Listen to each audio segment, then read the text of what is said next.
నమస్తే వార్తలకు స్వాగతం. వివరాల్లోకి వెళితే రాష్ట్రంలోని ఆదాయార్జన శాఖలు సొంతంగా ఆదాయాలు పెంచుకోవడం పైన దృష్టి సారించాలని ముఖ్యమంత్రి నారా చంద్రబాబు నాయుడు పేర్కొన్నారు. గుంటూరు జిల్లా ఉండవల్లిలోని ఆదాయార్జన శాఖలపై ముఖ్యమంత్రి సమీక్షా సమావేశం నిర్వహించారు. వాణిజ్య పన్నులు, ఎక్సైజ్, మైనింగ్, స్టాంపులు, రిజిస్ట్రేషన్లు, మున్సిపల్, పంచాయతీరాజ్, అటవీ శాఖల అధికారులను వివరాలు అడిగి తెలుసుకున్నారు. ఈ సందర్భంగా ముఖ్యమంత్రి మాట్లాడుతూ ఆదాయ సముపార్జనలో ఉన్న లీకేజీలను గుర్తించి వాటిని నివారిస్తూ రాష్ట్రానికి ఆదాయం పెంచేలా చూడాలి. ప్రజలకు ఇబ్బంది కలగకుండా ప్రత్యామ్నాయ మార్గాల్లో ఆదాయాలను ఎలా ఆర్జించాలనే అంశాలపై దృష్టి సారించాలని సూచించారు. జీఎస్టీ వసూళ్లలో ఆంధ్రప్రదేశ్ రాష్ట్రం దేశానికి రోల్ మోడల్ గా ఉండాలని ముఖ్యమంత్రి చంద్రబాబు నాయుడు పేర్కొన్నారు. గుంటూరు జిల్లా ఉండవల్లిలో ముఖ్యమంత్రి అధ్యక్షతన కేంద్ర రాష్ట్ర జీఎస్టీ అధికారుల సమన్వయ సమావేశం జరిగింది. ఈ సందర్భంగా ముఖ్యమంత్రి మాట్లాడుతూ సాంకేతికతను వినియోగించి పన్ను ఎగవేతలను అడ్డుకోవాలన్నారు.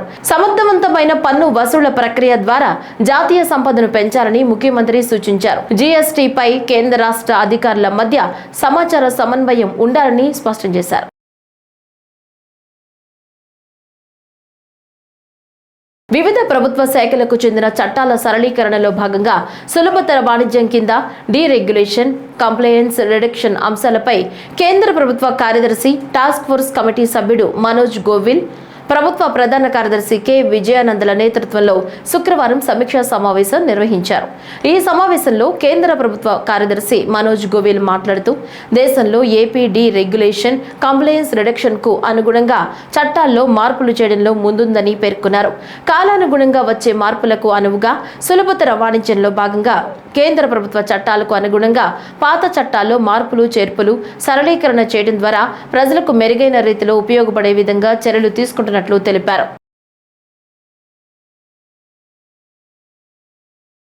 నంద్యాల జిల్లా బనగానిపల్లిలో శుక్రవారం నిర్వహించిన విద్యా సదస్సు కార్యక్రమంలో రాష్ట్ర రహదారులు, భవనాల శాఖ మంత్రి బీసీ జనార్దన్ రెడ్డి పాల్గొన్నారు.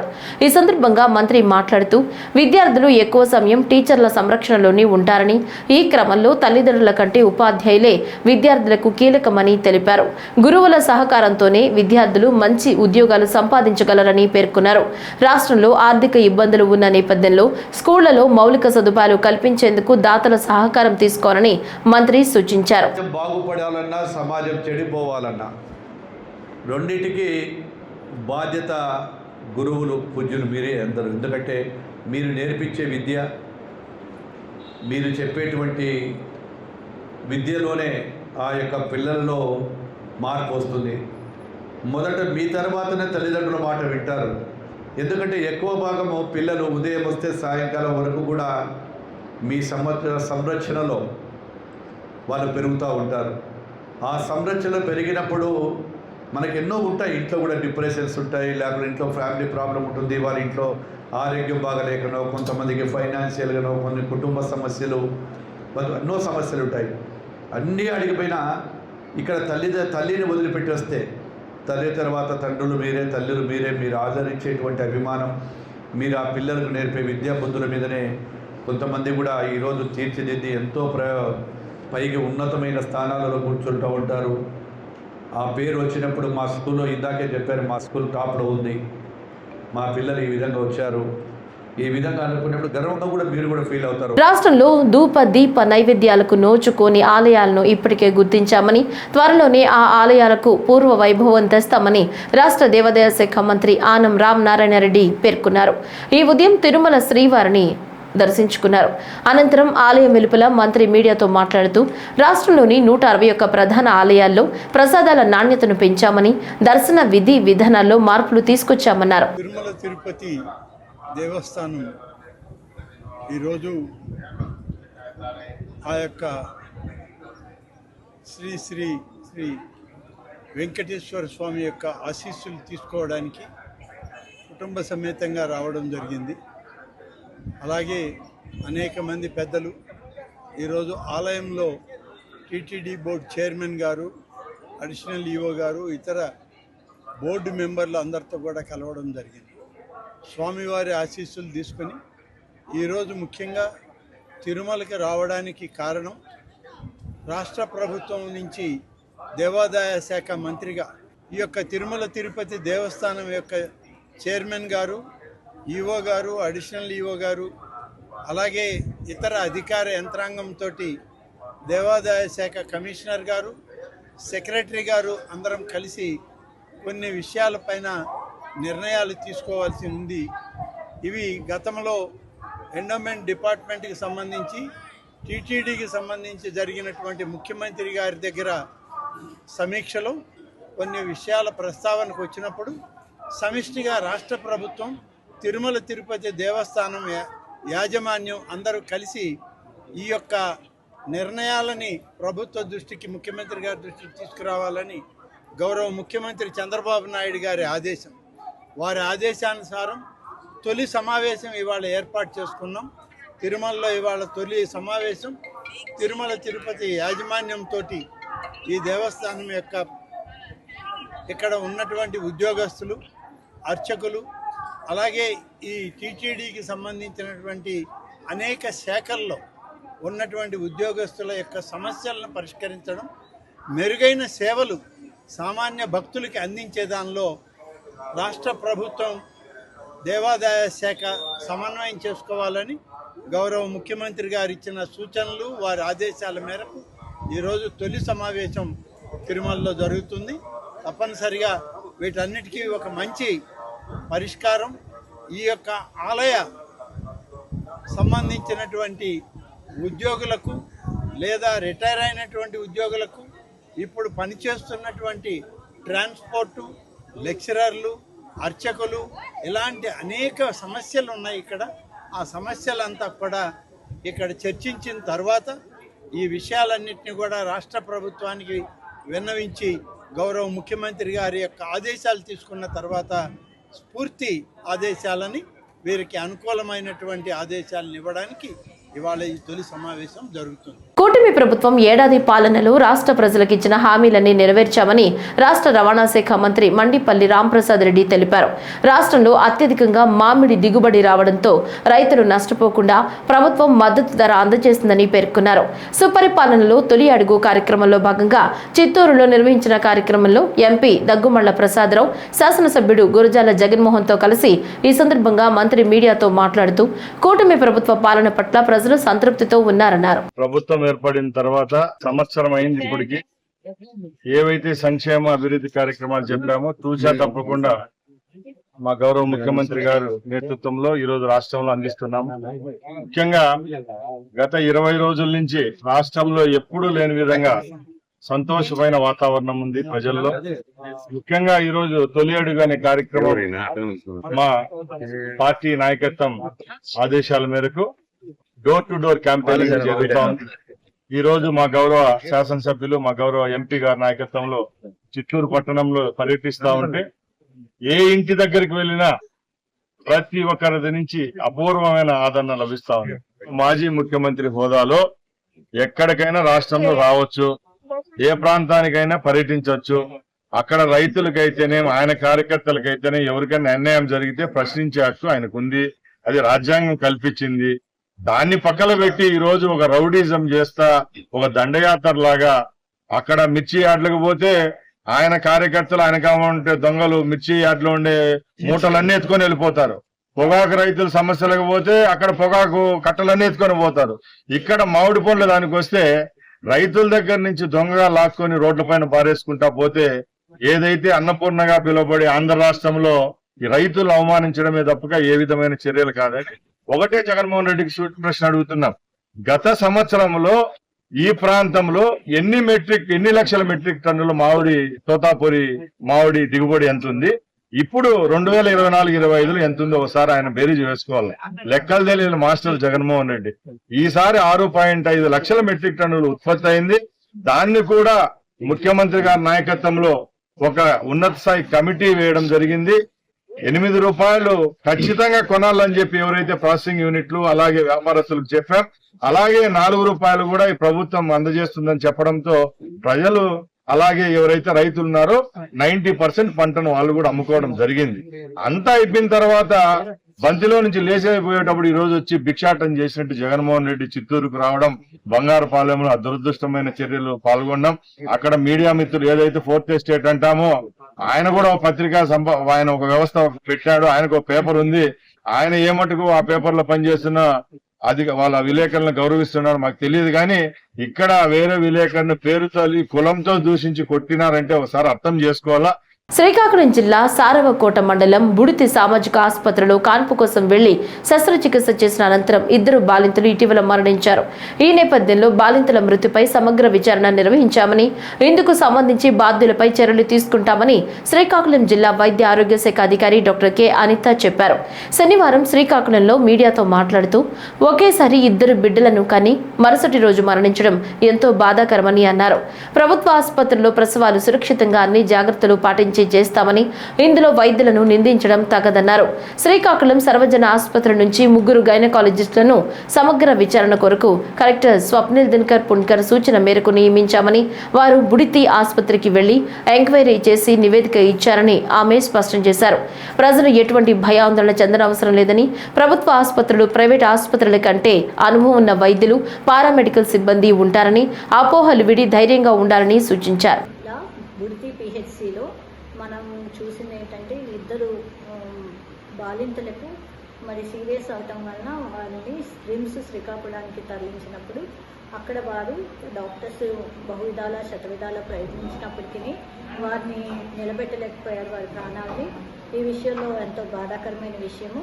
శ్రీమతి పి అరుణ మరియు శ్రీమతి కె ధనలక్ష్మి అనే వారికి సోమవారం మధ్యాహ్నం బలగా సిహెచ్సి బుడితి నందు ఆపరేషన్ జరగటం జరిగింది. ఇద్దరికి సిజేరియన్ ఆపరేషన్ జరిగింది. శ్రీమతి ధనలక్ష్మి గారు తొలసూరి కాన్పు మరియు శ్రీమతి అరుణ గారు 2వ కాన్పు ముందు పెద్ద ఆపరేషన్గా జరగటం జరిగింది. ఆవిడకి వారిని సోమవారం మధ్యాహ్నం వారికి హాస్పిటల్లో ఆపరేషన్ చేయగా మరి మధ్యాహ్నం సాయంత్రం వరకు వారు రాత్రి అర్ధరాత్రి 2 గంటల వరకు కూడా వాళ్ళు క్షేమంగా ఉండటం జరిగింది. 2 గంటల నుండి వారికి ఆయాసము, తర్వాత బీపీ డౌన్ అవటము, ఇటువంటి బ్లీడింగ్ అవటం, ఇటువంటి కాంప్లికేషన్ల వలన వారిని తెల్లవారుజామున రిమ్స్ బల్గాకు శ్రీకాకుళంకు వారిని రిఫర్ చేయడం జరిగింది. అక్కడికి రిఫర్ చేసిన తర్వాత డాక్టర్స్ వెంటనే తగిన ఇన్వెస్టిగేషన్స్ చేసి తగిన విధంగా రక్త పరీక్షలు చేసి రక్తము ఎఫెక్ట్కి అన్నీ రెడీ పెట్టి వారికి ఆపరేషన్ తీసుకొని వెళ్ళి ఏమైనా లోపం ఉందా అని చూడటానికి వారికి తిరిగి ఆపరేషన్ చేయటం, వారిని తిరిగి ఎందువలన ఇలా జరిగింది, ప్రాబ్లం ఏంటని చెప్పి మరలా ఏదైనా జరిగిందా లోపల తప్పు అని చెప్పి చెక్ చేయడానికి వాళ్ళు మరలా ఆపరేషన్ చేసి అంతా చెక్ చేసి చూడటం జరిగింది. అందులో వారి ప్రాణాలను కాపాడటానికి రిమ్స్ నుండి మరి డాక్టర్ల సముదాయం అంతా కలిసి ఆపరేషన్ చేసి రాష్ట్ర ఆర్థిక పరిస్థితి అంతంత మాత్రంగానే ఉన్నప్పటికీ ఎన్నికల్లో ప్రజలకిచ్చిన హామీలన్నీ నెరవేర్చిన ఘనత ముఖ్యమంత్రి చంద్రబాబు నాయుడుకు దక్కుతుందని శ్రీకాకుళం శాసనసభ్యులు గోండి శంకర్ అన్నారు. శనివారం శ్రీకాకుళం నగరంలో రైతు బజార్ ప్రాంతంలో సుపరిపాలన తొలి అడుగు కార్యక్రమంలో పాల్గొన్నారు. నియోజకవర్గం ప్రజలు వారి సమస్యలను నేరుగా తమ దృష్టికి తెస్తే సమస్య పరిష్కరించే విధంగా చర్యలు చేపడతామన్నారు. శ్రీకాకుళం మున్సిపల్ కార్పొరేషన్ పరిధిలో 50 కోట్ల రూపాయల అంచనా వ్యయంతో పలు అభివృద్ధి కార్యక్రమాలు శరవేగంగా జరుపుతున్నామన్నారు. ఎన్డీఏ కూటమి అధికారంలోకి వచ్చి ఏడాది పాలన పూర్తి చేసుకున్న సందర్భంగా ఇంటింటికి వెళ్లి ప్రభుత్వం చేస్తున్న అభివృద్ధి పనులు వివరిస్తున్నామని అన్నారు. ప్రభుత్వం అత్యంత ప్రతిష్టాత్మకంగా అమలు చేస్తున్న తల్లికి వందనం, ఉచిత గ్యాస్, పింఛన్లు, ఉచిత బస్సు సౌకర్యం, రేషన్ కార్డులు, అన్నదాత సుఖీభవ పథకం మొదలగు ఎన్నో విప్లవాత్మక కార్యక్రమాలు అమలు చేస్తున్న ఘనత కూటమి ప్రభుత్వానికి సాధ్యమని అన్నారు. శ్రీకాకుళం పట్టణంలోని గార వీధి ప్రజలు తండోపతండాలుగా తరలివచ్చి సమస్యలను విన్నవించుకున్నారు. ఈ సందర్భంగా ఎమ్మెల్యే మాట్లాడుతూ ప్రజలు సమస్యలు తమ దృష్టికి తీసుకువస్తే సంబంధిత అధికారులను సంప్రదించి సమస్యలు పరిష్కరిస్తామన్నారు. కూటమి ప్రభుత్వంలో ప్రజా సమస్యల పరిష్కారానికి పెద్దపీట వేస్తున్నామని, ఎవరికి ఏ సమస్య వచ్చినా నిరభ్యంతరంగా వారి సమస్యలను తెలపవచ్చని ఆయన తెలిపారు. కూటమి ప్రభుత్వం ఏర్పాటైన తర్వాత సంవత్సర కాలం పూర్తయిన సందర్భంగా తెలుగుదేశం పార్టీ జాతీయ అధ్యక్షులు గౌరవ ముఖ్యమంత్రి వర్యులు శ్రీ నారా చంద్రబాబు నాయుడు గారు, తెలుగుదేశం పార్టీ జాతీయ ప్రధాన కార్యదర్శి విద్యాశాఖ మంత్రులు శ్రీ నారా లోకేష్ అన్నగారి ఆదేశాల మేరకు రాష్ట్ర వ్యాప్తంగా ఇంటింటికి కార్యక్రమంలో తెలుగుదేశం పార్టీ కార్యక్రమంలో భాగంగా ఈరోజు శ్రీకాకుళం నియోజకవర్గం శ్రీకాకుళం పట్టణం గార వీధిలో ఈ కార్యక్రమం చేపట్టడం జరిగింది. ఈ సందర్భంగా మనం ఏదైతే తల్లికి వందనం కానీ, అలాగే పెన్షన్స్ కానీ, అలాగే ఉచిత గ్యాస్ సిలిండర్ కానీ, ఇంకా అన్నదాత సుఖీభవ, అలాగే ఉచిత బస్సు, ఇవన్నీ పైన సరిగ్గా వారికి అందుతున్నాయా లేదా, ఇంకా రాబోయే రోజుల్లో ఏదేది ఇవ్వబోతున్నా వాటన్నిటిపైన ప్రతి ఒక్క ఇంటికి వెళ్ళి వారికి అవగాహన కల్పించి, ఇంత కష్టకాలంలో కూడా గత ప్రభుత్వం పూర్తిగా రాష్ట్రాన్ని అంధకారంలోకి నెట్టేసినప్పటికి కూడా అనుభవజ్ఞులైనటువంటి ముఖ్యమంత్రి నారా చంద్రబాబు నాయుడు గారు ఎలా తీసుకెళ్తున్నారు రాష్ట్రాన్ని ముందుకి, అభివృద్ధి సంక్షేమంతో కూడా కలిపి తీసుకొని ముందుకెళ్తూ గత ప్రభుత్వం కంటే మెరుగైనటువంటి సంక్షేమ పథకాలను అమలు చేస్తున్నాం కనుక ప్రజలందరికీ తెలియజేయాలి. ఎవరికైనా అర్హులయ్యి ఉండి రాకపోతే వాళ్ళకి మళ్ళీ ఇప్పించే ఉద్దేశంతో ఈ కార్యక్రమం చేపట్టడం జరిగింది. యువత దేశానికి వెన్నెముక అని కేంద్ర భారీ పరిశ్రమలు ఉక్కు శాఖ సహాయక మంత్రి భూపతిరాజు శ్రీనివాస్ వర్మ అన్నారు. ఈ రోజు దేశవ్యాప్తంగా జరిగిన రోజ్గార్ మేళా కార్యక్రమంలో భాగంగా గుంతకల్లులో నిర్వహించిన కార్యక్రమంలో రైల్వే డీఆర్ఎం చంద్రశేఖర్ గుప్తాతో కలిసి ఆయన పాల్గొన్నారు. ప్రధానమంత్రి ప్రసంగాన్ని వర్చువల్ గా వీక్షించారు. అభ్యర్థులకు మంత్రి నియామక పత్రాలను అందజేశారు. ఈ సందర్భంగా మంత్రి మాట్లాడుతూ యువతకు ఉపాధి కల్పించాలనే లక్ష్యంతో కేంద్ర ప్రభుత్వం రోజ్గార్ మేళాలు నిర్వహిస్తోందన్నారు. యువతకు ఉపాధి కల్పించడం ద్వారా సమాజాభివృద్ధి సాధించాలని ప్రధానమంత్రి నరేంద్ర మోదీ ఆకాంక్షలకు అనుగుణంగా ఈ రోజున దేశంలో 16వ రోజ్గార్ మేళాను నిర్వహించారు. ఇప్పటి వరకు 15 మేళాలు నిర్వహించగా వీటిలో సుమారు 10 లక్షల మందికి కేంద్ర ప్రభుత్వ ఉద్యోగాల నియామక పత్రాలను అందించారు. గుంటూరు రైల్వే డివిజన్ పరిధిలో వివిధ కేంద్ర ప్రభుత్వ శాఖల్లో ప్రభుత్వ ఉద్యోగాలకు ఎంపికైన 74 మంది యువతకు Guntur railway divisional manager Sudesh Sen rail మహల్లో జరిగిన కార్యక్రమంలో నియామక పత్రాలు అందించారు. ప్రధాని మోదీ యువతకు దృశ్య మాధ్యమం ద్వారా అందించిన సందేశాన్ని వీక్షించారు. రోజ్గార్ మేళా యువతకు ఎంతగానో ఉపయోగపడుతోందని అభ్యర్థులు తెలిపారు. రాష్ట్రాన్ని చెత్తరహితంగా తీర్చిదిద్దేందుకు ముఖ్యమంత్రి చంద్రబాబు నాయుడు అన్ని విధాలా కృషి చేస్తున్నారని స్వచ్ఛంద్ర కార్పొరేషన్ చైర్మన్ పట్టాభిరామ్ తెలిపారు. శుక్రవారం కర్నూలులో పర్యటించిన ఆయన చెత్త సేకరణ, ప్రాసెసింగ్, వేస్ట్ మేనేజ్మెంట్, కర్నూలు నగరపాలక సంస్థ అధికారులతో సమీక్షా సమావేశం నిర్వహించారు. అనంతరం మీడియాతో పట్టాభిరామ్ మాట్లాడుతూ చెత్తను ఎక్కువ రోజులు నిల్వ ఉంచకుండా సేకరించిన చెత్తను రోజువారీ ప్రాసెసింగ్ చేస్తామని తెలిపారు. కర్నూలులో చెత్తకు సంబంధించి వేస్ట్ ప్రాసెసింగ్ సెంటర్ను 2 నెలల్లో ప్రారంభిస్తామని పట్టాభిరామ్ తెలిపారు. ఓవరాల్ గా ఇవాళ మనం ఒకసారి చూసినట్లయితే కర్నూలు మున్సిపల్ కార్పొరేషన్ నుంచి ప్రతిరోజు 200 నుంచి 220 టన్నుల చెత్త బయటకు వస్తూ ఉంది. దీనిని ప్రస్తుతం మరి గతంలో జోరాపురం దగ్గర కానివ్వండి, ప్రస్తుతం గార్గైపురం డంప్ యార్డ్లో ఈ వేస్ట్ అంతా కూడా అక్కడ డంప్ చేస్తున్నటువంటి పరిస్థితి. ఈ రోజున గౌరవ ముఖ్యమంత్రి నారా చంద్రబాబు నాయుడు గారు స్వచ్ఛాంధ్ర ఉద్యమానికి శ్రీకారం చుట్టడమే కాకుండా ప్రతి నెల 3వ శనివారాన్ని స్వచ్ఛాంధ్ర దినంగా ప్రకటించి మరి రాష్ట్రాన్ని ఒక చెత్త రహిత రాష్ట్రంగా, డంప్ యార్డ్ ఫ్రీ స్టేట్గా మార్చినటువంటి ఒక ఉద్యమానికి శ్రీకారం చుట్టి స్వచ్ఛాంధ్ర కార్పొరేషన్కి ఆ బాధ్యతలను అప్పచెప్పటం, మరి స్వచ్ఛాంధ్ర కార్పొరేషన్ గౌరవ మంత్రివర్యులు నారాయణ గారి సారథ్యంలో మరి అనేక ప్రాజెక్ట్స్కి రూపకల్పన చేసి వాటన్నిటినీ కూడా అమలు చేస్తున్నటువంటి పరిస్థితి. ఇవాళ కర్నూలు పట్టణానికి సంబంధించి ముఖ్యంగా డోర్ టు డోర్ కలెక్షన్కి కావాల్సినటువంటి వాహనాల్ని, ఎలక్ట్రిక్ వాహనాల్ని దాదాపుగా 91 వాహనాలు ఇంటింటి నుంచి చెత్తని సేకరించడం కోసం 91 వాహనాలు కర్నూలు మున్సిపల్ కార్పొరేషన్కి అందజేయడానికి ఇప్పటికే మేము టెండర్లు ఆహ్వానించాం. రాబోయే 2-3 నెలల్లోనే electric vehicles 91 electric vehicles Kurnool నగరానికి రాబోతున్నాయి. వాటి ద్వారా ప్రతి ఇంటి నుంచి కూడా చెత్త సేకరణ కార్యక్రమాన్ని పెద్ద ఎత్తున మేము చేపట్టడం జరుగుతుంది. అంతేకాకుండా డోర్ టు డోర్ కలెక్షనే కాకుండా ట్రాన్స్ఫర్ స్టేషన్స్ ఏదైతే అవసరమో మరి కర్నూలు పట్టణానికి సంబంధించి 2 GTS గార్బేజ్ ట్రాన్స్ఫర్ స్టేషన్స్ యొక్క అవసరం ఉంది. మరి ఆ 2 GTS పనులను కూడా, ట్రాన్స్ఫర్ స్టేషన్స్ పనులను కూడా త్వరితగతిన పూర్తి చేయమని ఈ రోజున అధికారులకి ఆదేశాలు ఇవ్వడం జరిగింది. రాబోయే 2-3 నెలల్లో ఈ 2 ట్రాన్స్ఫర్ స్టేషన్స్ అంటే ఇంటింటి నుంచి సేకరించినటువంటి చెత్తని ముందుగా ట్రాన్స్ఫర్ స్టేషన్ దగ్గరికి తీసుకెళ్ళి ఆ తర్వాత ప్రాసెసింగ్ దగ్గరికి తీసుకెళ్లాల్సినటువంటి అవసరం ఉంది. కాబట్టి ఈ 2 ట్రాన్స్ఫర్ స్టేషన్స్ను కూడా త్వరితగతిన పూర్తి చేయబోతున్నాం. అదేవిధంగా కర్నూలు మున్సిపల్ కార్పొరేషన్కి ఇప్పటి వరకు ఒక వెహికల్ డిపో అనేది లేదు. మరి రేపు రాబోయేటటువంటి ఎలక్ట్రిక్ వాహనాలు కానివ్వండి, మిగతా కాంపాక్టర్స్ కానివ్వండి, స్వీపింగ్ మెషిన్స్ కానివ్వండి, వీటన్నిటినీ కూడా ప్రతిరోజు పార్క్ చేసుకుని వాటి మెయింటెనెన్స్ అంతా కూడా చూసుకోవడానికి ఒక వెహికల్ డిపో అవసరం ఉంది. దానిని కూడా త్వరితగతిన ఏర్పాటు చేయమని కమిషనర్ గారికి ఆదేశాలు ఇవ్వడం జరిగింది. తిరుపతి జిల్లా ఏర్పేడులోని ఐఐటీలో ఫుడ్ ప్రాసెసింగ్ ఇంక్యుబేషన్ సెంటర్ను కేంద్ర ప్రభుత్వం అందుబాటులోకి తీసుకురానుంది. కూటమి ప్రభుత్వం అధికారంలోకి రాగానే కేంద్రం రాష్ట్రానికి 3 యూనిట్లను కేటాయించింది. అందులో భాగంగా తిరుపతి ఐఐటీలో 3 కోట్ల రూపాయలతో 1 యూనిట్ స్థాపించి అందుబాటులోకి తీసుకురానున్నారు. ఫుడ్ ప్రాసెసింగ్ ఇంక్యుబేషన్ సెంటర్ పనులు పూర్తి కావడంతో నూతనంగా ఏర్పాటు చేసిన కేంద్రాన్ని కేంద్ర మంత్రి చిరాగ్ పాస్వాన్ రేపు ప్రారంభించనున్నారు.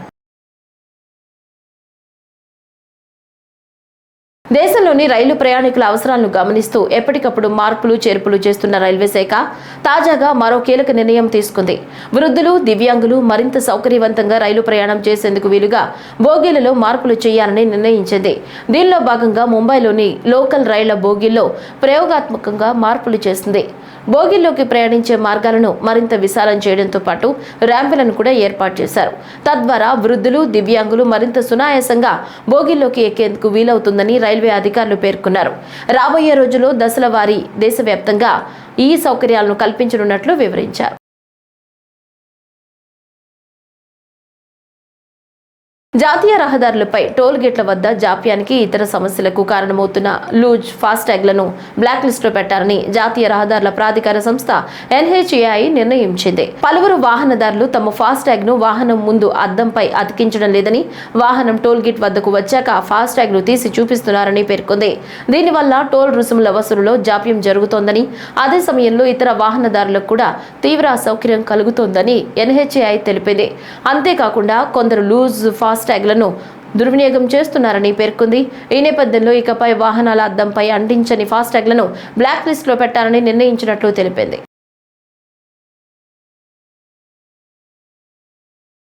రేపల్లె అంబేద్కర్ బాలికల గురుకుల పాఠశాలలో SFI రేపల్లె పట్టణ కార్యదర్శి M. సూర్యప్రకాష్ మరియు బృందం తనిఖీ నిర్వహించారు. తనిఖీల్లో కొన్ని లోపాలు గుర్తించారు. ఈ సందర్భంగా ఆయన మాట్లాడుతూ 618 మంది ఉన్నటువంటి అంబేద్కర్ బాలికల గురుకుల పాఠశాలల్లో హాస్టల్ విద్యార్థినులకు మంచినీళ్ల RO ప్లాంట్ పనిచేయకపోవడం, త్రాగడానికి మంచినీళ్లు చారటం లేదన్నారు. కొన్ని సందర్భాల్లో రాత్రిపూట త్రాగే మంచినీళ్లు లేక తీవ్రమైన ఇబ్బందులు ఎదుర్కోవాల్సి వస్తుందని తెలిపారు. మరియు మోటార్ పనిచేయకపోవడం వల్ల వాడుకునే నీళ్ల సమస్య తీవ్రంగా ఉంది. బయట నుంచి కొని తీసుకువస్తున్న మంచినీళ్లు కూడా చాలటం లేదు. RO ప్లాంట్ ద్వారా త్రాగునీరు వచ్చేలాగా చూడాలని కోరారు. పారిశుద్ధ్య నిర్వహణ సంబంధించి సిబ్బంది తక్కువగా ఉన్నారని, నెపంతో సక్రమంగా నిర్వహించడం లేదన్నారు. అధికారులు పరిశీలనకు వచ్చినప్పుడు వాళ్ళ దృష్టికి తీసుకెళ్తున్నప్పటికీ సమస్యలు పట్టించుకునే వాళ్లే లేరని, గతంలో నుంచి ఇక్కడ చదువుకుంటున్న విద్యార్థులు వాపోతున్నారు. గతంలో ఈ అంబేద్కర్ గురుకుల పాఠశాలను నేరుగా సాంఘిక సంక్షేమ శాఖ మంత్రి డోల బాలశ్రీ వీరాంజనేయ స్వామి పరిశీలించి సమస్యలు పరిష్కారం కోసం పలు సూచనలు, అదనంగా నిధులు కేటాయించామని చెప్పినప్పటికీ ఉపయోగం లేకుండా పోయిందని విద్యార్థులు SFI బృందం దృష్టికి తెలియజేశారు. పరిశీలనకి వచ్చిన SFI బృందం ప్రిన్సిపల్ గారిని సమస్యలను పరిష్కరించాలని కోరగా పైనుంచి నిధులు రావటం లేదని చెప్తున్నారు. వెంటనే జిల్లా అధికార యంత్రాంగం అంబేద్కర్ బాలికల గురుకుల పాఠశాలలో చదువుకునే విద్యార్థులకు నాణ్యమైన ఆహారం అందించాలని, విద్యార్థినులకు త్రాగడానికి మంచినీళ్లు అందించాలని, హాస్టల్లో పారిశుద్ధ్య నిర్వహణ మెరుగుపరచాలని SFI నాయకులు డిమాండ్ చేశారు. SFI బృందం దృష్టికి వచ్చిన సమస్యల పరిష్కారం కోసం అధికారులకు వినతి పత్రాలు ఇస్తామని, అప్పటికీ పట్టించుకునే నేపథ్యంలో ఆందోళన నిర్వహిస్తామని తెలిపారు. భారత విద్యార్థి ఫెడరేషన్ SFI ఆధ్వర్యంలో ఈరోజు రేపల్లెలోని అంబేద్కర్ గురుకుల పాఠశాలని ఈరోజు సందర్శించడం జరిగింది. ఈ సందర్భంగా అక్కడ పరిశీలించినప్పుడు విద్యార్థులు మాతో మాట్లాడినప్పుడు చెప్పిన అంశాలు ఏంటంటే, అక్కడ ఉన్నటువంటి హాస్టల్లో ఏదైతే ఉందో కిటికీలకి కనీసం మెస్ డోర్స్ కొన్ని కిటికీలకి లేకపోవడం వల్ల దోమల సమస్యతో అనేక ఇబ్బందులు పడుతూ ఉన్నారు. అదేవిధంగా 40 మంది ఒకే రూమ్లో పడుకోవడానికి వీలుగా ఉన్నటువంటి 40 మంది ఉంటున్నటువంటి ఒక రూమ్లో కేవలం మూడు ఫ్యాన్లు మాత్రమే పనిచేస్తూ ఉండడం, ఈ విధమైనటువంటి పరిస్థితుల్లో వాళ్ళు దోమలతో అనేక ఇబ్బందులు పడుతున్నామని చెప్పేసి విద్యార్థులు తెలియజేస్తున్నారు. అదేవిధంగా అక్కడ ఉన్నటువంటి ప్రధానమైనటువంటి సమస్య మంచినీటి సమస్య, వాడుకునేటువంటి నీటి సమస్య తీవ్రంగా ఉంది.